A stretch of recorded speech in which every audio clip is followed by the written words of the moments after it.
Hi friends, Chelsea here. I am a mental health professional, but also just a girl.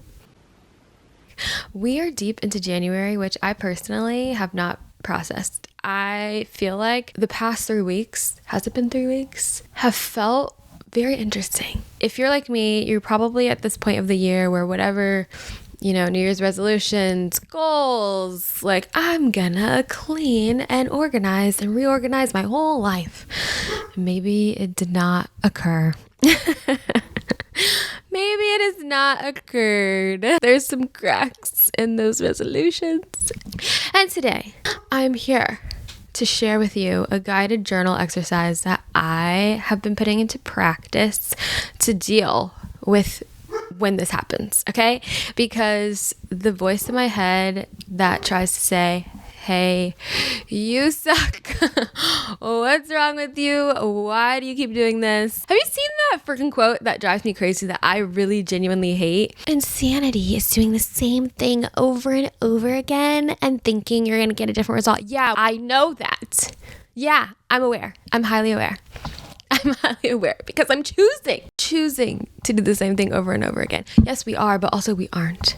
And so if you want to feel sane and sane and not like you absolutely suck and are a piece of shit, please keep watching this video. I'm here to share with you something that's been helpful for me with this.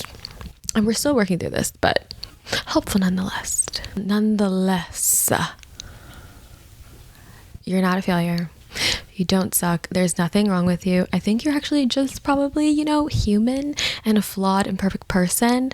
And maybe the problem isn't you. Gosh, imagine that. Imagine that. The problem not being you.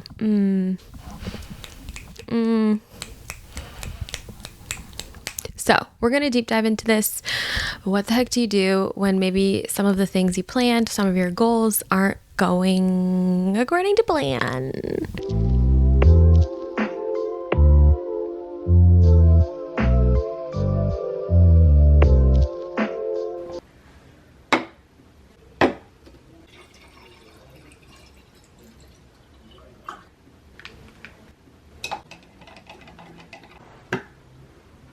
There's no right or wrong way to journal.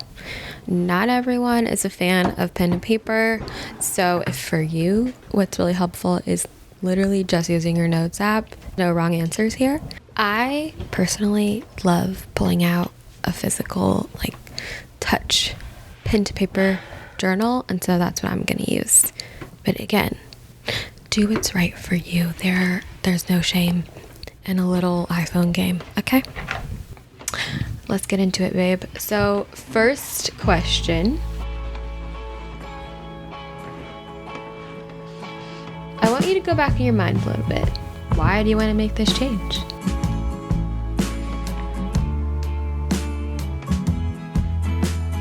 I'll just be transparent and share a little bit about what I'm writing down. I have been climbing my way out of a season of burnout, which can so easily happen with this mental health field.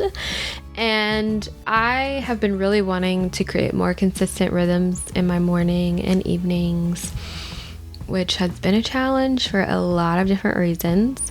And so the deeper need for me is, again, feeling a sense of steady in the chaos.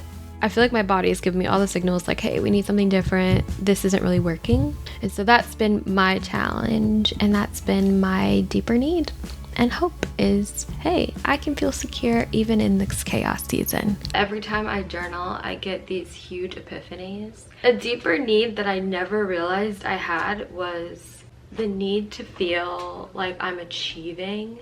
And I don't know if you've ever felt that, but whenever I'm in a season where I'm working towards some goals that are very long term, working so hard and the finish line is mad far, it actually can just start to feel super discouraging. And so I almost feel like achieving my day, like achieving a consistent sleep and wake time, achieving some of these small things would just make me feel like I've achieved. And there's something in that. I don't know. I'm processing still, but I never noticed that until this moment. This is why I love journaling. I love this next question because of this emphasis on without judgment. I genuinely don't think we ask this question to ourselves enough. Why is this hard? Is something about this not working? And maybe that something isn't me. Every time I've come up with a new routine, a new way of doing something, and it doesn't work out, I still get something from that. I'm like, oh, this is really good information. The attempts count.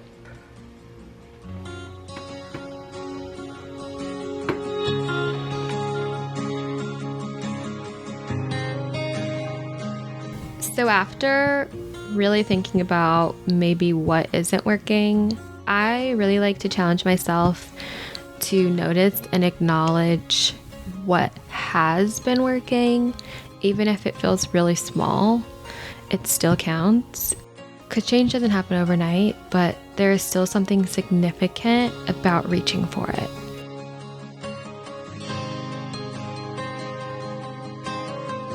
Not achieving doesn't mean I'm failing. Hold on. Not achieving doesn't mean I'm failing. Holy crap. Oh my gosh, why is that?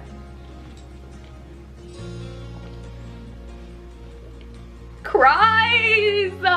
Okay, not achieving doesn't mean I'm failing. It means I'm living. I'm being. That's what comes to my mind right now. The achiever in me is like, I don't know if you guys know Enneagram, but on an Enneagram, I am a 4. No surprise there. I'm a 4 wing 3. So 4 is the individualist, like the creative. And then a 3, the achiever.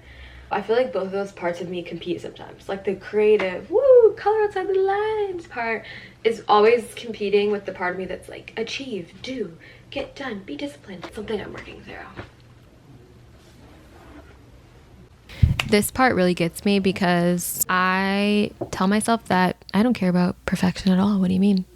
Perfection is not possible. But low key, sometimes in the back of my mind, I really do be thinking that I could be perfect at some of these things in life.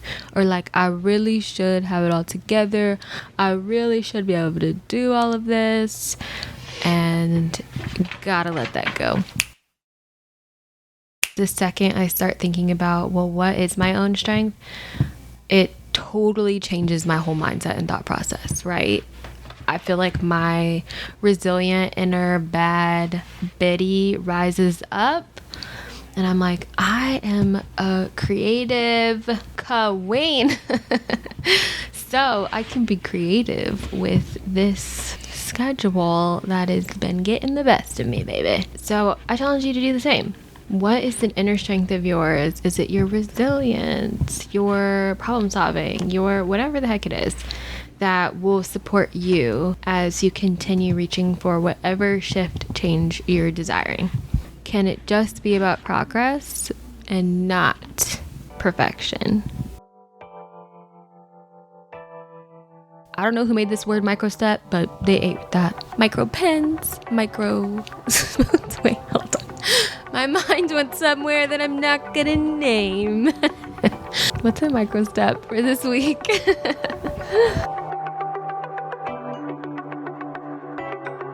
We made it to the last question. This is the end of this whole journaling moment. And it's also the best question. I don't know, whenever I really give myself the space to offer something to myself, it just feels like this breath of refreshing air because it's so needed to offer something to yourself, to lean into being gentle and compassionate to self.